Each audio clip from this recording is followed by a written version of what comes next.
Now into the second week of a partial government shutdown. Both sides digging in over funding for President Trump's border wall. Nancy Pelosi needs to come back from Hawaii. Less hula, more moolah for the DHS. A massive manhunt happening right now for the gunman who pulled the trigger, killing a 7-year-old girl in front of her family. The president's plan to take U.S. troops out of Syria. I feel better about Syria. I think the president's very committed to making sure that when we leave Syria, that ISIS is completely defeated. We got to fight climate change, and the president's got to lead on that. It took Roosevelt many, many years to get America willing to go into World War II and fight the Nazis. 4th and 10, and here they come.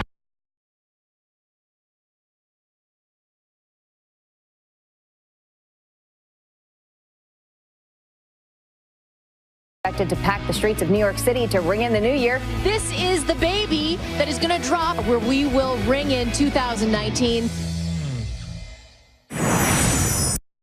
Got a feeling.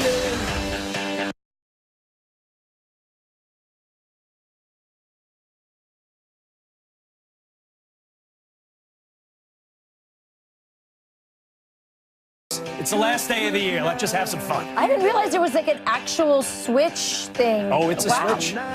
We do want letters. We want emails. We want people's emails about their resolutions. Right. We just don't want negative stuff. No negative stuff. Send us your emails at friends@foxnews.com. Tell us what your New Year's resolution is, what you're going to do, what's going to happen, how 2019 is going to be fantastic for everybody. What's your resolution, Dean? I don't do resolutions. I know. I just sort of, it's a time to restructure and go, okay, big deep breath. Here we go. I have goals, but no resolutions. And you? I'm going to be like literally the rest of the nation besides Dean Cain.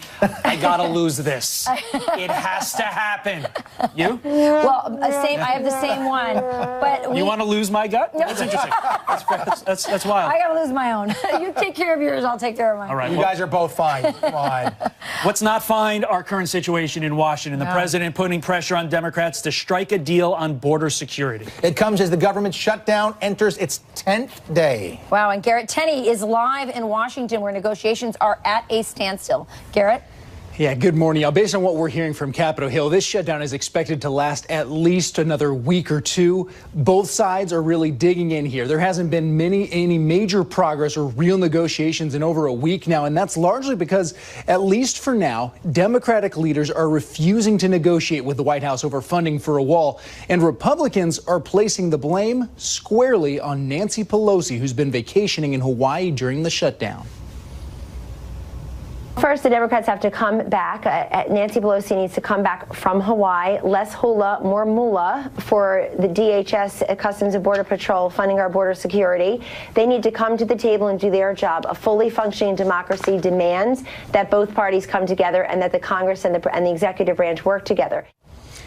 Based on what we're hearing, negotiations are expected to pick up later this week when the new Congress begins and Democrats elect a new speaker. Behind the scenes, a number of lawmakers in both parties have been meeting to try and work out a compromise to end the shutdown. And the proposals being discussed include a combination of funding for the wall, a fix for DACA, and a number of other immigration provisions that Democrats support.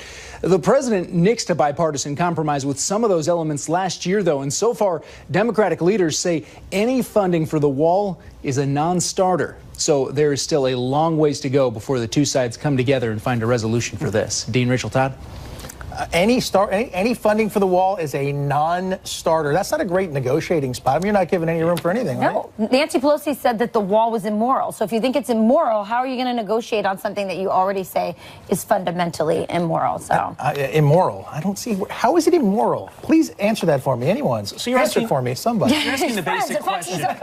Basically, what you're asking is a structure that provides security immoral? Well, the president had something interesting to say about that in a tweet about Mr. and Mrs. Obama. He writes, President and Mrs. Obama built/has a 10-foot wall around their D.C. mansion/compound.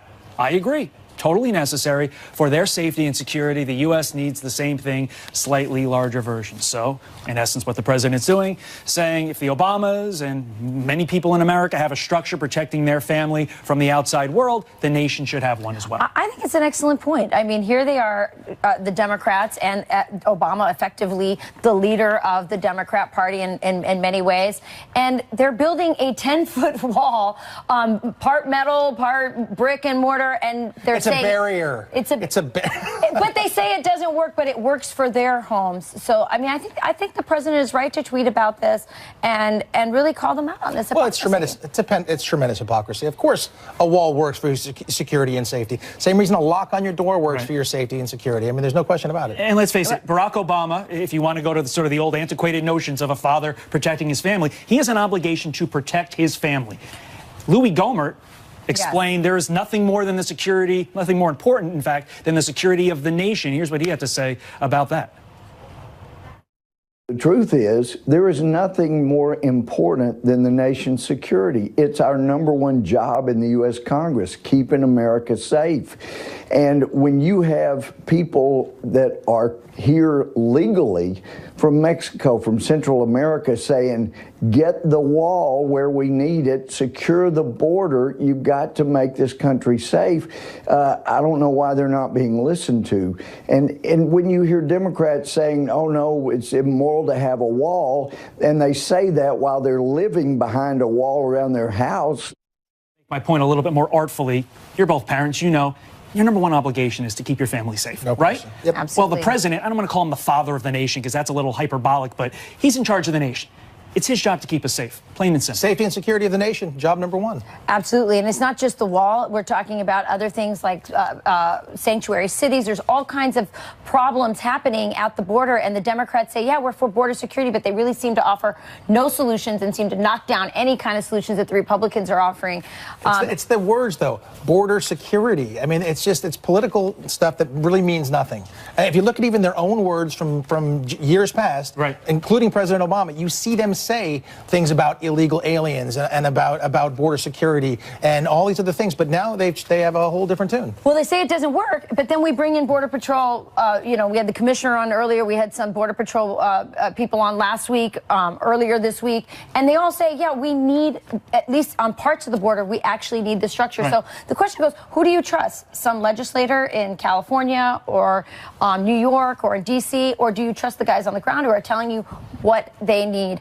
And of course, this impasse has caused a shutdown. One of the things that we haven't heard about during the shutdown is that President Donald Trump has actually worked to make sure that our military, specifically our Coast Guard, are not affected by the shutdown. Here's a tweet that he gave earlier today talking about what he's done for the Coast Guard. It says, great work by my administration over the holidays to save Coast Guard pay during this Schumer shutdown. No thanks to the Democrats who left town and are concerned about the safety and security of Americans. Are not concerned. Yeah, and he tweeted this yesterday, and you never saw it on any of the other news. Everybody's focused on the shutdown. Everybody focused on the Lindsey Graham comments on Syria, but you heard nothing about this because oftentimes in the mainstream media and just out there generally, I think the Coast Guard gets a bum rap. They are part of the forces that defend our nation, and this was a very, very important step that he took, paying those brave men and women who defend us. And, you know, you'll talk to a lot of individuals in the Marines, and you think, oh, the Marines are the big tough guys. They certainly are, but they have enormous respect for the individuals in the Coast Guard who are pretty jacked up themselves. Yeah, well, that's a tough job, and the last one I would want. I don't want to be out there. What those guys do in the water and out there, those guys are amazing. I have my hats off to the Coast Guard I've got another job for you. Governor of California, yes. Because, I mean, and you are allowed to say whatever you want, like Jerry Brown said this about fighting climate change. Obviously, California, big into fighting climate change, but he made an interesting analogy. Take a listen.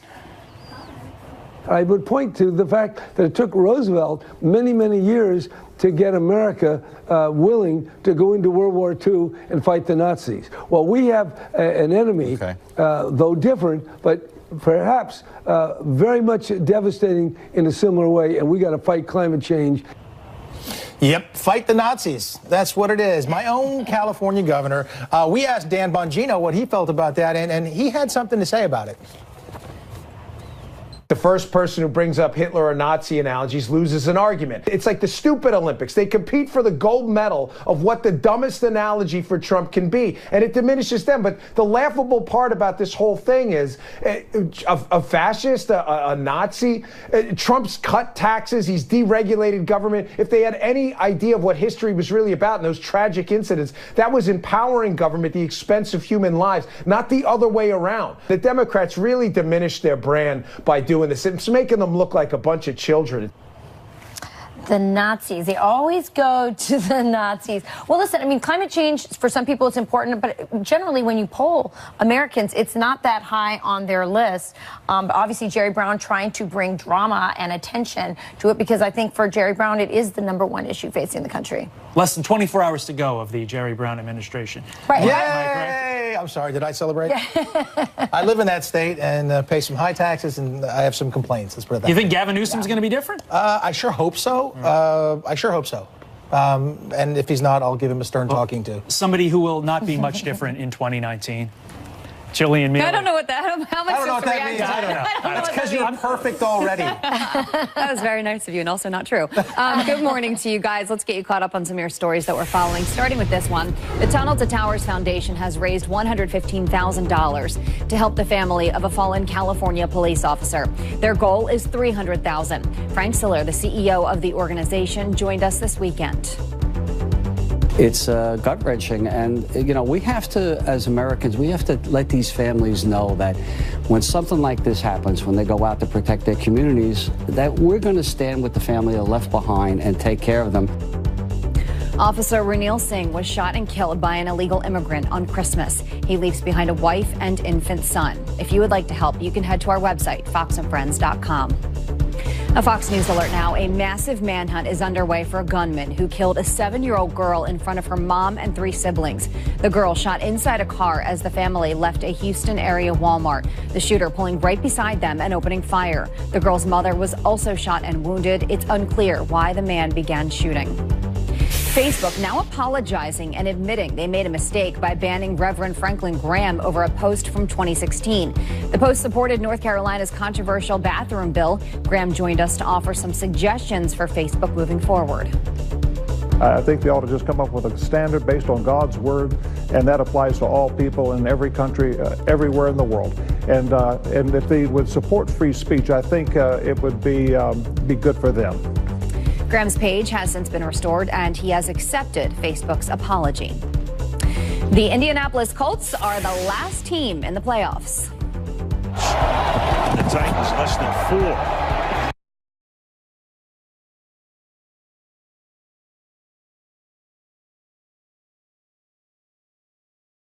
The AFC, the defending Super Bowl champion Philadelphia Eagles back in the postseason after beating Washington. They crushed them, by the way. And the Baltimore Ravens win their division thanks to a win over Cleveland. Let's look at your headlines. Todd, how are your Giants doing in the playoff picture? Come on. I was wondering. We can talk about my Cowboys. No, I'd rather not. Let's talk.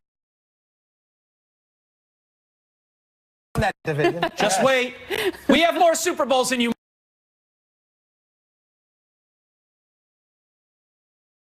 Women's March is canceled, one of them because it wouldn't be diverse enough. Seriously? We'll ask Tammy Bruce if this is the beginning of the end for the Women's March next. Plus, what happened after lightning hit a fighter jet in midair? And as you get ready to celebrate New Year's Eve, Pedialyte has a new message. It's not just for babies anymore. Actually, that's very true. A lot of athletes use it. Serious, yeah. Do they really? It's good stuff. All the time.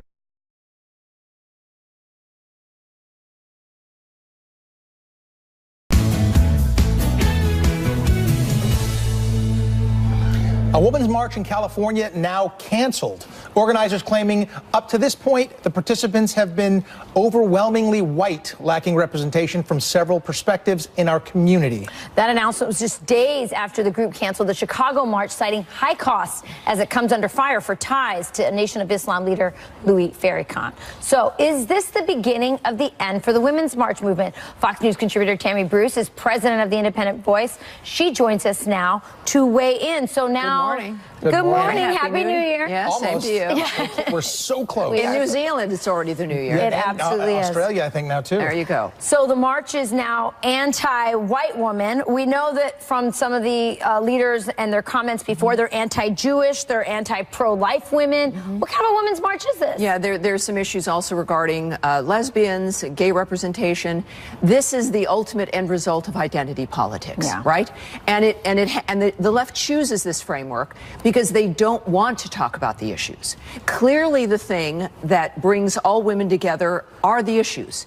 The issues that affect us transcend politics. It transcends race, ethnicity, sexual orientation, even socioeconomic status, because all of us need a good economy. Violence against women affects all of us. Violence in general, wars around the world, the education of our children, where we can choose to live, drug use, all of these things make us sisters. And yet it's pathetic, it's disappointing, it's sad. There's a lot of women where we can speak about these issues. It shouldn't matter what we look like. Part of what we were trying to do in the feminist movement was argue that the appearance of a woman is not the only thing that matters, that we are more than an external framework. And yet now what has the left done? Taken us back into the Stone Age and relying on the divisions between individuals. And now it's kind of been cannibalizing of this left-wing effort. Is that all because of identity politics? I mean, is that the reason? Is that what has changed? Well, I think that we've seen this before. I saw it when I was with the National Organization for Women. It is a liberal tactic in general, usually for the outside, of dividing and conquering, right? But in this particular instance now, when you've got even just liberal efforts, which all good people, perhaps there's classical liberals and conservatives, we all agree on a myriad of issues, child care issues, again, access to education, etc. But none of these things are discussed. But they're not discussed, and that's the point. That's the point, because ultimately, when you discuss issues that really matter to women, it takes you ultimately to what's considered a conservative point of view. Right. Personal freedom, financial independence, being able to make choices that best suit you as an individual. But here you've got now women, they're trying to divide women based on race, right? Based on faith, if Jewish women have been attacked, based on sexual orientation, based on being against the men in your life. That men are the problem, that masculinity is somehow toxic, as opposed not looking at men as the partners that they are in our lives. So it's classic, it's typical, it is what the left has always done, and it's why everything they touch ultimately is destroyed. And I think it's ironic because if you look at the numbers, economically speaking, women have never done better. And so what is the purpose of this march? And by the way, is it just an anti-Trump march masquerading as a women's march? Well, it is. The left, all they want to do really is organize, and they want to organize against whatever the establishment is, but certainly if that establishment promotes individual power, individual freedom. That's the thing that, of course, is anathema to leftist organizers, because they want everyone to think only of a collective. Right, groupthink. It is groupthink, but ultimately what I think the original mission was, some really good people involved. Most of those individuals, including one of the original founders, has stepped away. The Chicago March has been canceled as well. Other chapters have actually dissolved. Right.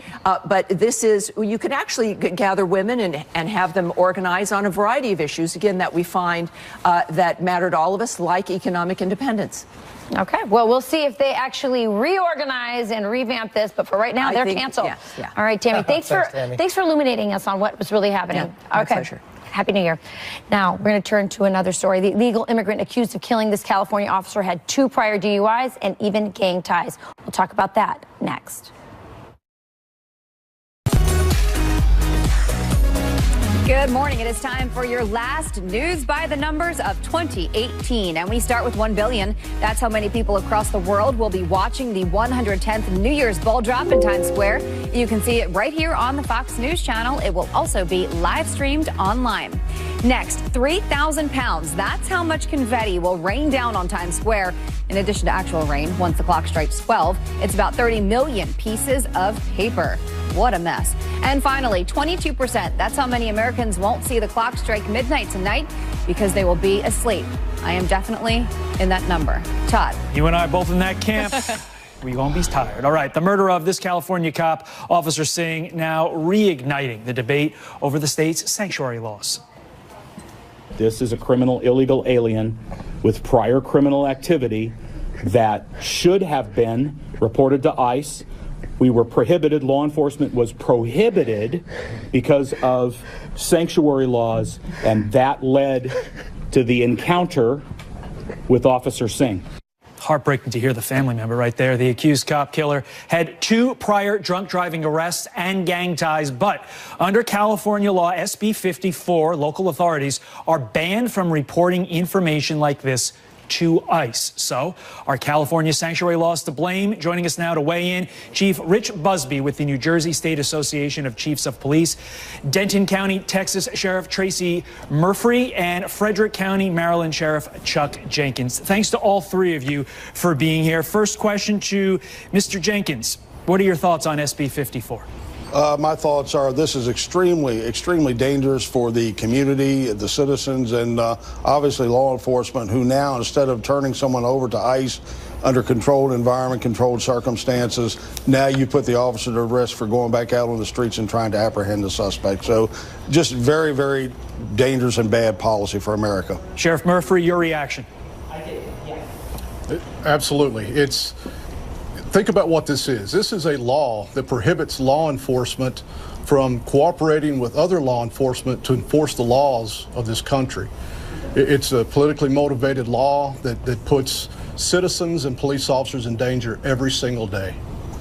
Chief Busby, is this the turning point in the sanctuary debate, do you think? Is this the time where Democrats and Republicans come together, or is it just going to be more partisan politics as usual with regard to the sanctuary idea in 2019?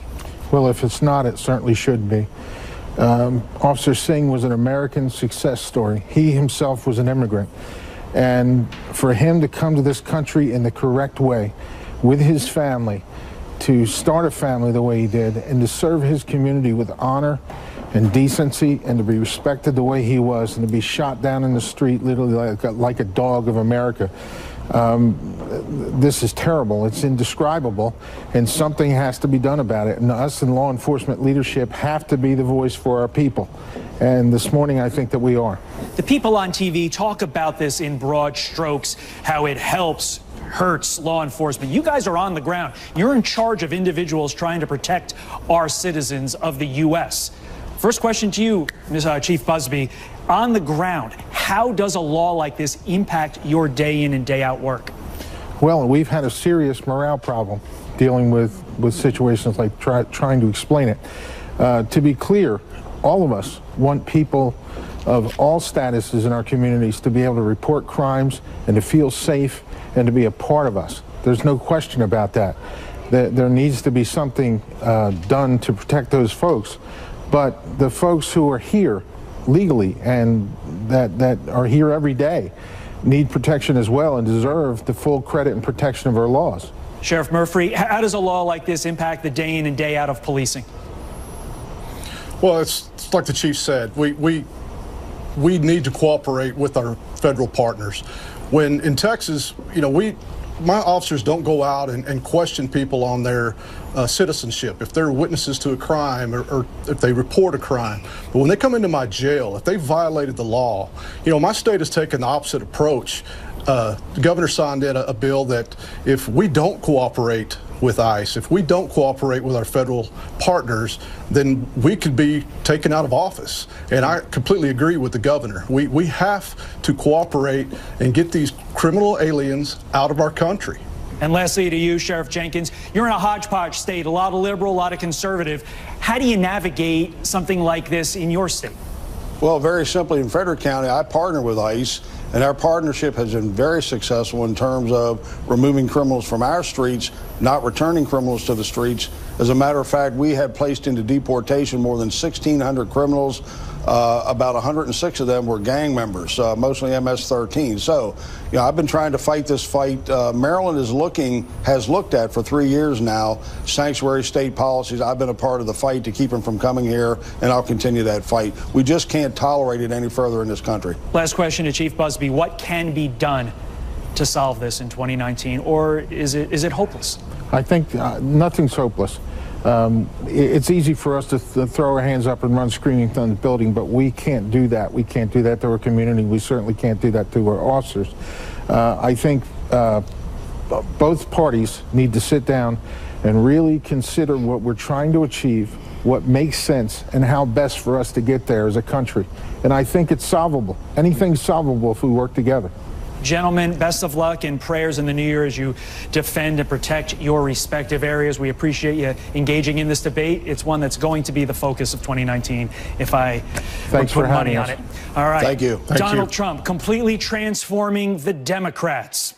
Jonathan Turley says it's because of the president's policies. Plus, as many as 2 million people will soon be packing the streets of the Big Apple to ring in the new year. We're getting all the details, get this, on the special crystal ball set to drop. That's coming up next. And from the perfect bubbly to truffle mac and cheese cups, the authentic Nashville-themed champagne and appetizers that'll impress your guests coming up.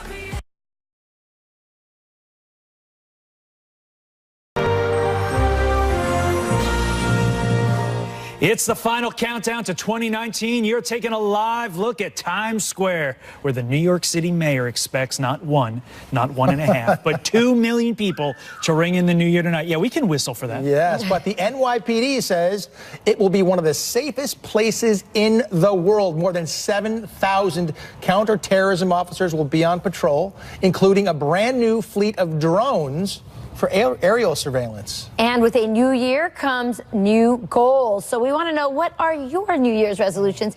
Email us at friends@foxnews.com. We talked earlier, Dean doesn't have resolutions, Todd does. Goals, just goals. So we're going to get to Fox News senior meteorologist Janice Dean. She's live where all the action is about to take place. She has all the details about the famous Times Square ball. Yes, this was my goal for 2018, and I made it happen. Tom Brennan from Waterford Crystals. How are you? I'm wonderful. Thank you so much for having me. Happy New Year to everybody. And of course, we're here at Waterford Crystal.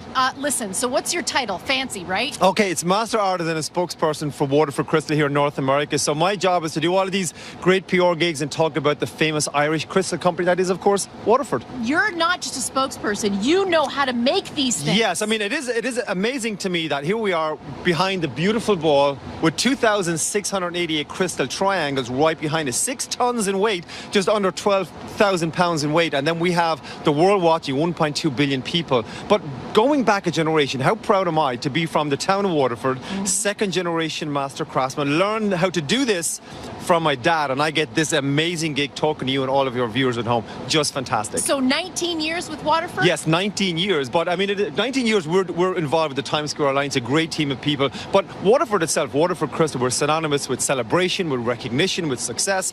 We began 235 years ago, in the middle of the Georgian period, and here we are, 2019, celebrating with the world. What a gig. That's fantastic. And every year there's like a theme. There's a brand new theme. This year is the gift of harmony. So each year, as part of our greatest gift series, we introduce a brand new theme, like a global sentiment, something like a human interaction. So this year it's all about harmony. It's about that balance of mind, of body, of soul, and just being one with yourself, making yourself a better version of who you can be. Are you going to do that? Of course, all the time. I'm doing it right now.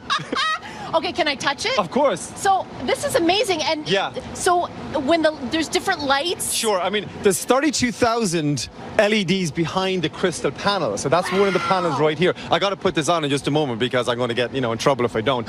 And then behind that, you've got billions and billions of light combinations. So that's what the world, when they see that ball drop on New Year's Eve, Waterford, my factory, my hometown, is the most watched brand on the planet. I'm just, oh my God, I've got. You're amazing, I've got Tom Brennan. it right now.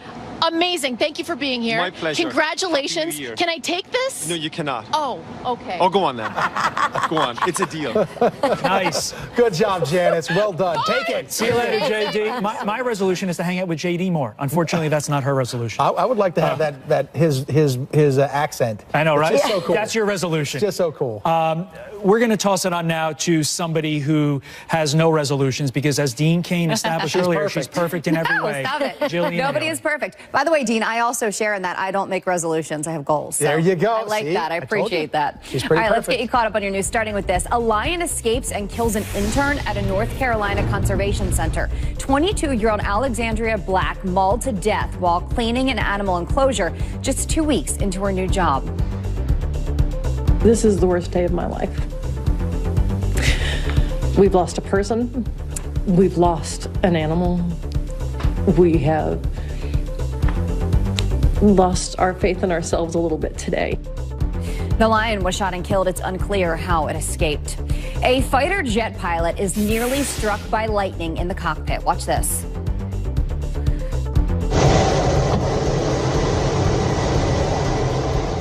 Crazy, right? The pilot from Kuwait jumping and reaching for his goggles as the lightning strikes the jet. His cockpit camera catching the whole thing. He is okay. The jet is damaged. Vegan protests getting so out of hand, counter-terrorism police are stepping in.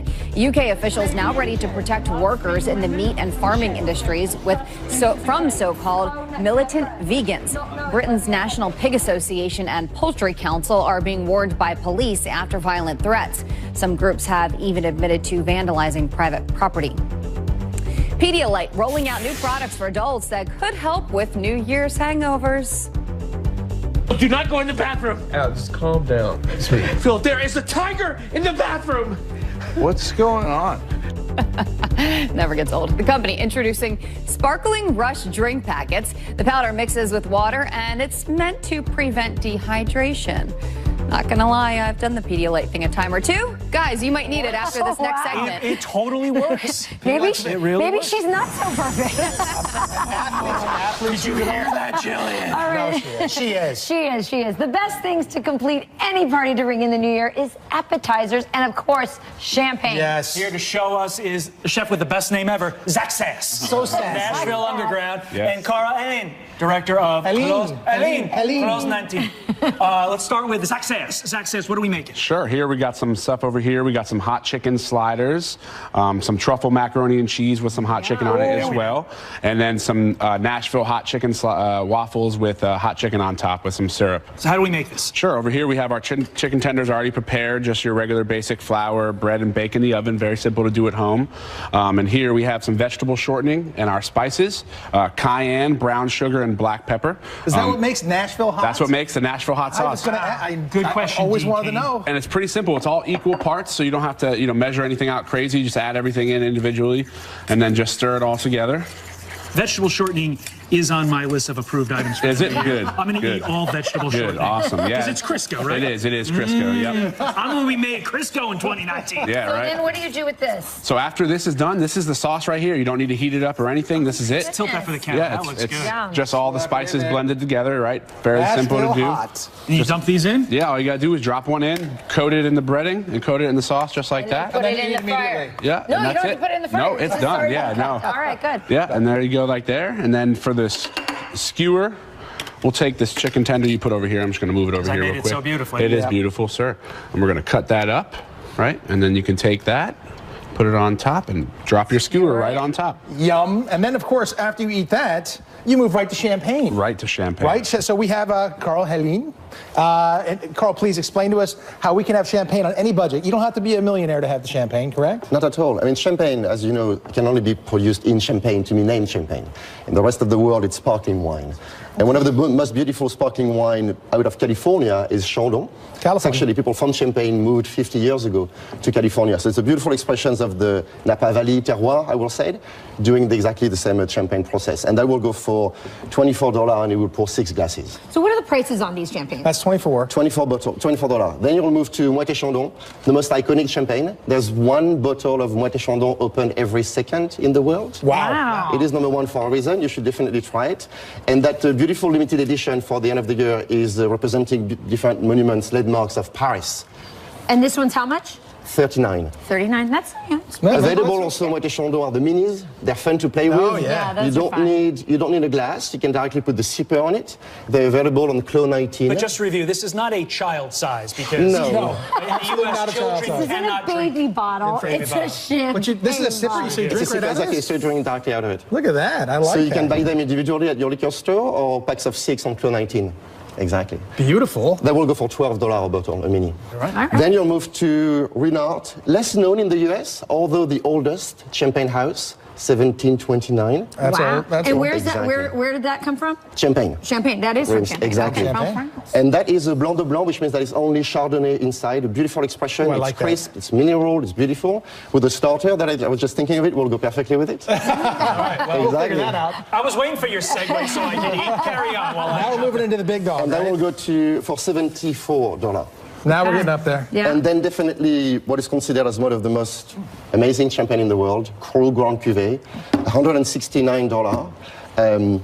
20 years to produce every single bottle. Ooh. If you never had Krug, if you never had Krug in your life, you should try it. So you're a connoisseur. There's a huge difference when you try the difference between this and this? Yes, okay. Especially those two, because this is only Chardonnay, 100% Blanc de Blanc. Yeah. That's the blend of the 3 grapes variety, Pinot Noir, Meunier, and Chardonnay. It has a lot of reserve wines. You would have this amplitude, these volumes in mouth that few champagnes can give you. Exactly. So to reiterate, there are a lot of options. For a lot of different price points. The important thing to remember on this side of the table, cayenne is hot. Yeah. Cayenne is hot. And he did warn me. In his defense, he said, this is going to be hot. I'm like, I'm tough. I can handle it. You need this. I need this. But this is awesome. And we're going to have a great time tonight, but you have to practice responsible drinking. It's so important. Absolutely. Put your sipper on. And how about practicing this French accent? It's pretty good. That's pretty good. It's well done, of course. It's outstanding. Gentlemen, thank you both for being here. Thank you for having us. Happy New Year. Happy New Year. All right, important story coming up. This soldier knows firsthand about perseverance, recovering from PTSD after 3 combat tours. He shares his incredible story. We also have a big surprise for him coming up. You don't want to miss it. And Democrats have spent all year resisting President Trump, and now our next guest, argues it's actually transforming their party. We've got Jonathan Turley up next to explain.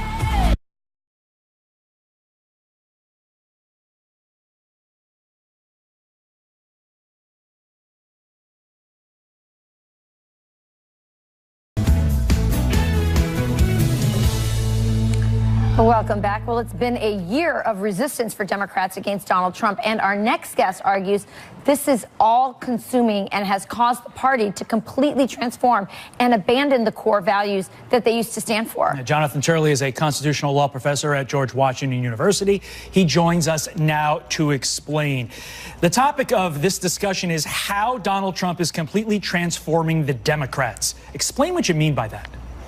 Well, I grew up in a staunchly Democratic family in Chicago, and the Democratic Party used to represent something. But what we've seen in the last 2 years is that they've become the inverse image of Donald Trump, that this obsession is really worthy of Melville. It's this all-consuming effort, which is beginning to erode what defines the Democrats.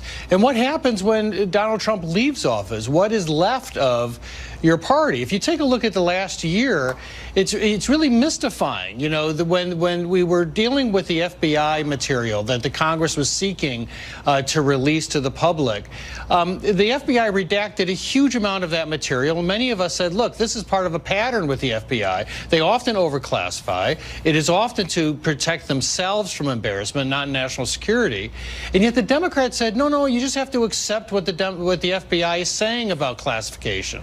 Well, when those redactions were lifted, we found out they weren't really classified. They were shielding embarrassing things about FBI officials. When Donald Trump said, I want to get out of Syria and Afghanistan, the Democrats, who have long opposed endless or undeclared wars, said, oh my God, this is hasty. How could you do this? We have to fight terrorism. Right. All of these things lead you to wonder what is left of the Democratic Party beyond being opposed to Donald Trump. Right. And in the case of Syria, you bring up a great point. You heard so many Democrats actually saying, we need to listen to the generals. And generally, they say, listen, we're a civilian-led military, and we listen to the president. And they generally not been for intervention in a lot of these cases. What I see that's interesting, Jonathan, maybe you can speak to this, is I see that on the Republican side, there is a debate. There are plenty of Republicans who oppose and aren't afraid to oppose the president on certain positions. But on the Democrat side, it seems to be that they're unified, and no matter what the position is, they're going to oppose. And you're saying that's actually changing who they are. I think it is. The Republicans have to be careful, too. If they just simply become the party of Donald Trump, they're going to have the same vacuum once he leaves the office. But what's strange about the Democrats is even their rhetoric seems to be adopted from an earlier time. If you look at what Democrats are now saying about Russian influence, we all, I hope, agree that the Russian interference with our election was terrible, worthy of sanctions, and worthy of investigation. But more and more more Democrats are saying that anyone who associates with Russians are traitors and you know, they're our enemy. It's this sort of Cold War language that usually the Democrats dismissed and opposed. So the only point of the column is this, that at some point the Democrats are going to have an identity separate from Donald Trump. And if they go into 2020 as simply the inverse image of Donald Trump, then we're really not going to have a two-party system. We're going to have a 1.5-party system. It's going to be interesting, as Jonathan alluded to earlier, if when the Trump presidency is over, if they go back to their old positions or if they stay the course that they're in now. But it's going to be something we're monitoring for this year and, of course, next. Jonathan Turley, as always, a pleasure. Thank you, sir. Thank you. Thank you, and Happy New Year. Great article. Happy New Year. All right, the race for 2020 heating up with several Democrats on the verge of announcing their run. But they're being pressured by some outside forces about who should be on their staff, how they're already succumbing to political correctness. Plus, this soldier knows firsthand about perseverance, recovering from PTSD after 3 combat tours. He's here with his family to share his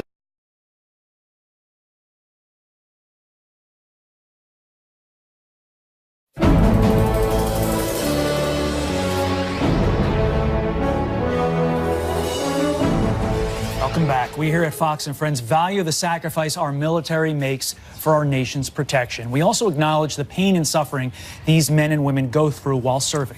Our next guest knows all about sacrifice of wearing America's uniform in defense of this great nation, and he is here to tell us how we can persevere in the new year. Joining us now, our U.S. Army Sergeant First Class Matthew Weiss and Executive Director of Operation Finally Home, Rusty Carroll. Welcome to you both, and Happy New Year. So tell us a little bit about what you faced when you were deployed. So my career started June of 2001. So I was already in the military before 9/11 started. And through 6 deployments, I missed the birth of my son. I mean, it's really tough, and to kind of think back on some of that stuff, I mean, it really kind of It's hard. How do you get through it? What's the message? Family, friends, a man by the name of Chris Floro, who pulled me out of a dark hole. I mean, really just family, parents. I mean, people surrounding you, pushing you, pulling you out of depression. I mean, I would say a year ago I wouldn't be doing this. I mean, it's been tough. Rusty, what can you tell us about the organization Operation Finally Home? Sure. Operation Finally Home is a nonprofit that provides custom-built mortgage-free homes and home modifications for wounded, ill, and injured veterans across the country. And to date, we've completed over 170 homes. We've got another 50 that are in various stages of planning, and we've identified another 30 veteran families in need. How do you go about identifying families that you want to serve in that way? We have a number of different ways, but we've got relationships with various branches of the military, various regional VA offices and the like that help bring some level of identity. But frankly, we need those that need help to look out for help, because there's people who want to help. And Matthew, you applied for one of these homes, correct? Yes, sir. Okay, do we know where we are in the process? Not really, no. Okay. I know I'm on TV. Well, we do have a surprise for you, and Rusty, I'd like you to take away. Absolutely. Well, we provide custom-built mortgage-free homes, and with some of our builder partners, I wanted to introduce Dan Walrath, our founder, and a representative for our builder partner, Lennar, Jason. How are you? Good morning. Good morning. Guys, what do you have to tell us? Matthew, how y'all doing this morning? How are you, sir? Well, it's an honor to finally get to meet you and your family.